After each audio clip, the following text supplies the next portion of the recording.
Hello guys, welcome to a new video. അപ്പോൾ 8 മാർക്കിൻ്റെ ഒരു ചോദ്യമായാലെന്ന് പറഞ്ഞിട്ട് തമ്പായിരിക്കും നിങ്ങളിപ്പോൾ കണ്ടിട്ടുണ്ടാവുക. അപ്പോൾ അത് വെച്ചിട്ട് ഞാൻ നിങ്ങൾക്ക് തരാൻ പോകുന്നത് സാധാരണ എല്ലാ തവണയും പരീക്ഷയ്ക്ക് മിക്കവാറും പേർക്ക് പരീക്ഷയ്ക്ക് ചോദിക്കുന്ന ചോദ്യമാണ്. നമ്മുടെ മൈക്രോ എക്കണോമിക്സിലെ 4ാമത്തെ ചാപ്റ്റർ, മൈക്രോയിലെ 4ാമത്തെ ചാപ്റ്റർ എല്ലാവർക്കും അറിയാം, പെർഫെക്റ്റ് കോമ്പിനേഷനെ കുറിച്ചാണല്ലേ. അപ്പോൾ അവിടുന്ന് എല്ലാ തവണ എസ്സേക്ക് ചോദിക്കുന്ന ചോദ്യമുണ്ട്, അല്ലെങ്കിൽ 5 മാർക്ക് അല്ലെങ്കിൽ 8 മാർക്ക്, അങ്ങനെ എല്ലാ തവണയും ചോദിക്കുന്ന ആ ചോദ്യമാണ് നമ്മളിന്ന് ഡിസ്കസ് ചെയ്യാൻ പോകുന്നത്. ക്വസ്റ്റ്യൻ ഇതാണ്, ഇതാ ഇവിടെ കാണുന്നുണ്ടാവും. Explain the profit maximising level of output of A firm under perfect competition. അതായത് നമ്മുടെ പെർഫെക്റ്റ് കോമ്പറ്റീഷനിൽ ഉണ്ടാകുന്ന ഒരു ഫേം, ഒരു കമ്പനി അല്ലെങ്കിൽ ഒരു കച്ചവട സ്ഥാപനം, അവർക്ക് ഉണ്ടാവുന്ന പ്രോഫിറ്റ് മാക്സിമൈസേഷൻ കണ്ടുപിടിക്കാനാണ് പറഞ്ഞത്. എന്ന് വെച്ച് കഴിഞ്ഞാൽ എന്താണ്, അവരുടെ ലാഭം പരമാവധിയാകുന്ന പോയിന്റ് കണ്ടുപിടിക്കാനാണ് നമ്മളോട് പറഞ്ഞത്. ഇനി ഒരു കാര്യം കൂടി നമുക്കൊരു ഹിൻഡ് തന്നിട്ടുണ്ട്. അത് ഏത് കാലഘട്ടത്തിലാണ് അവർ പറഞ്ഞത്? ഷോർട്ട് റണ്ണിലാണ്. എന്താ പറഞ്ഞത്? Short run. എന്ന് വെച്ച് കഴിഞ്ഞാൽ ഹ്രസ്വ കാലയളവിൽ ഒരു ഫേമിന് അവരുടെ ഉൽപ്പാദനം പരമാവധിയാക്കാൻ വേണ്ടി, അല്ലെങ്കിൽ അവരുടെ ലാഭം പരമാവധിയാക്കാൻ വേണ്ടി ഉപയോഗിക്കുന്ന ഗ്രാഫ് എഴുതാൻ നമ്മളോട് പറഞ്ഞത്. അല്ലെങ്കിൽ ഗ്രാഫിൻ്റെ 3 കണ്ടീഷൻസും ഗ്രാഫ് വെച്ചിട്ട് വരക്കാൻ നമ്മളോട് പറഞ്ഞത്. ഇതാണ് ഞാൻ പറഞ്ഞത് 8 മാർക്കിന് ചോദിക്കുന്നത് പറഞ്ഞത്. അപ്പോൾ ഇവിടെ നമ്മളോട് ചോദിച്ച കാര്യം തരാണ്. സിമ്പിളായിട്ട് പറയുകയാണെങ്കിൽ നമ്മളോട് ഷോർട്ട് റണ്ണിൽ ഒരു ഫേം എങ്ങനെയാണ് പ്രോഫിറ്റ് മാക്സിമൈസേഷൻ നടത്തുക എന്ന് കണ്ടുപിടിക്കാൻ വേണ്ടി മാത്രമാണ് നമ്മളോട് പറഞ്ഞിട്ടുള്ളത്. അപ്പോൾ നോക്കി, ആദ്യം നിങ്ങൾ ചെയ്യേണ്ട ഒരു ക്വസ്റ്റ്യൻ കിട്ടിക്കഴിഞ്ഞാൽ ആ ക്വസ്റ്റ്യൻ എന്താണ്? ഡീകോഡ് ചെയ്തതാണ്. ഡീകോഡ് ചെയ്യാന്ന് പറഞ്ഞു കഴിഞ്ഞാൽ എന്താണ് നമ്മളോട് ചോദിച്ചിട്ടുള്ളതെന്ന് ആദ്യം മനസ്സിലാക്കണം. അപ്പോൾ നമ്മളോട് ഇവിടെ ചോദിച്ചിട്ടുള്ളത് എന്താണ്? ഷോർട്ട് റണ്ണിലെ പ്രോഫിറ്റ് മാക്സിമൈസേഷൻ എഴുതാനാണ് നമ്മളോട് പറഞ്ഞിട്ടുള്ളത്. നമുക്ക് ചെയ്ത് നോക്കാം എങ്ങനെയാണിത് ആൻസർ ചെയ്യേണ്ടത്.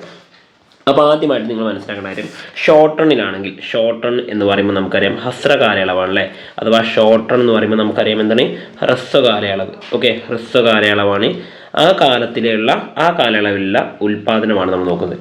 അപ്പോൾ അതിന് ഹ്രസ്വകാല ലാഭം പരമാവധിയാക്കാൻ എത്രയുണ്ട്? 3 കണ്ടീഷൻസാണ് ഉള്ളത്. എത്ര കണ്ടീഷൻസിന്? 3 കണ്ടീഷൻസ്, അല്ലെങ്കിൽ നമ്മൾ മലയാളത്തിൽ എന്താ പറയും, 3 വ്യവസ്ഥകളുണ്ട്. 3 വ്യവസ്ഥകളാണുള്ളത്.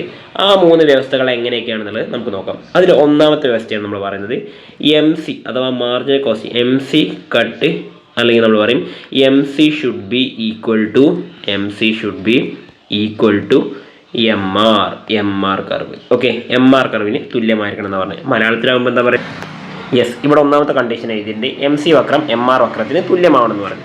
ഇനി നമ്മുടെ രണ്ടാമത്തെ കണ്ടീഷൻ നോക്കാം. രണ്ടാമത്തെ കണ്ടീഷൻ എന്താ? MC cut MR from below. Okay, MC എന്തിനാ? MRനെ താഴെ നിന്നുമാണ് കട്ട് ചെയ്യേണ്ടതെന്നാണ് പറഞ്ഞിരിക്കുന്നത്. എന്താ മലയാളത്തിൽ? അപ്പോൾ മലയാളത്തിൽ പറയുകയാണെങ്കിൽ MC വക്രം എന്ത് ചെയ്യണം? MR വക്രത്തിനെ താഴെ നിന്നുമാണ് മുറിച്ച് കടക്കേണ്ടതെന്നാണ് പറയുന്നത്. ഇനി മൂന്നാമത്തെ കണ്ടീഷൻ നോക്കാം. എന്താ മൂന്നാമത്തെ കണ്ടീഷൻ എന്ന് പറഞ്ഞത്? മൂന്നാമത്തെ കണ്ടീഷൻ ഇതാണ്. MC എന്ന് പറയുന്നത് നമ്മൾ പറഞ്ഞു വെച്ചു, ഷോർട്ട് റൺ ആയതുകൊണ്ട് തന്നെ പ്രൈസ് എന്താണ്?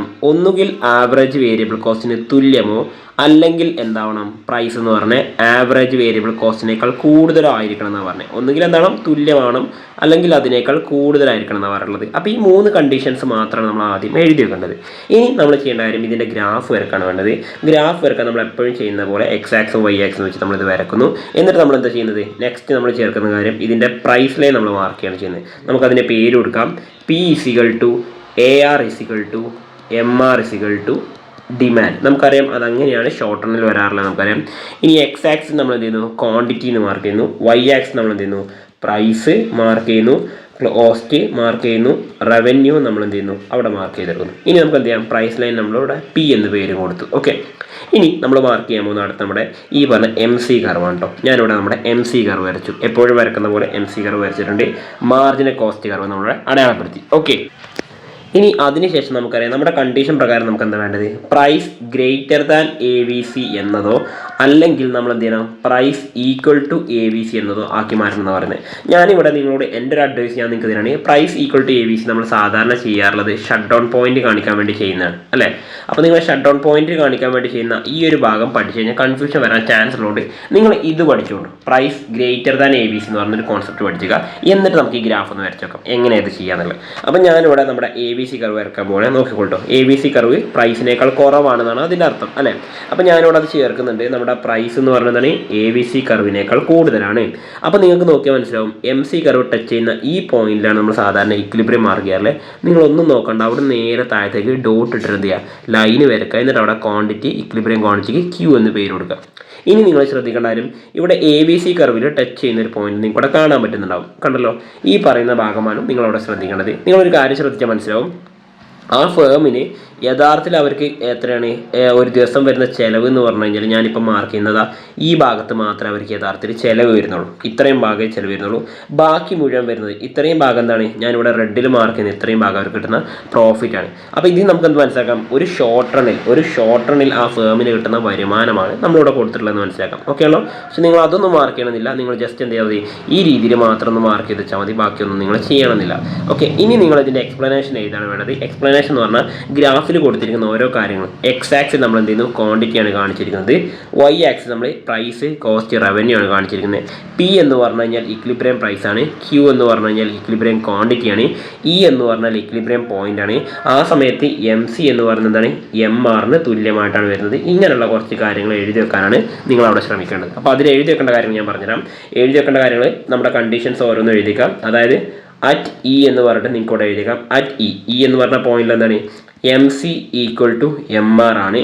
ആൻഡ് രണ്ടാമത്തെ കണ്ടീഷൻ നമുക്കറിയാം എന്താണ്, M C cut M R from below, താഴെ നിന്നും തന്നെയാണ് കട്ട് ചെയ്തിട്ടുള്ളത്. അതേപോലെ മൂന്നാമത്തെ കാര്യം കൂടി നമുക്ക് എഴുതിക്കാം, price is greater than A B C എന്ന കാര്യം കൂടി എഴുതിക്കാം. അതുകൊണ്ട് ആ ഫേമിന് മാക്സിമം പ്രോഫിറ്റ് കിട്ടുന്ന പോയിന്റ് ഏതായിരിക്കും, പോയിന്റ് ഇ എന്ന് പറഞ്ഞായിരിക്കും. ഇതാണ് ഫേമിൻ്റെ പ്രോഫിറ്റ് മാക്സിമൈസേഷൻ ലെവൽ എന്ന് പറയുന്നത്. ഓക്കെ ആണല്ലോ. അപ്പോൾ ഇങ്ങനെയാണ് നമ്മൾ ഈ ക്വസ്റ്റ്യൻ ആൻസർ ചെയ്യേണ്ടത്. നിങ്ങൾ ഇത്രയും കാര്യങ്ങൾ വൃത്തിയായിട്ട് പഠിച്ചെടുത്ത് കഴിഞ്ഞാൽ നല്ലൊരു മാർക്ക് നിങ്ങൾക്ക് സ്കോർ ചെയ്യാൻ പറ്റും. അപ്പോൾ 8 മാർക്കിനോ അല്ലെങ്കിൽ 5 മാർക്കിനോ പരീക്ഷയ്ക്ക് എന്ത് ചെയ്യാം, ഈ ക്വസ്റ്റ്യൻ നിങ്ങൾക്ക് എക്സ്പെക്ട് ചെയ്യാം. നന്നായിട്ട് പഠിക്കുക, നല്ലൊരു മാർക്ക് സ്കോർ ചെയ്യാൻ പറ്റട്ടെ. All the best. വീണ്ടും കാണാം.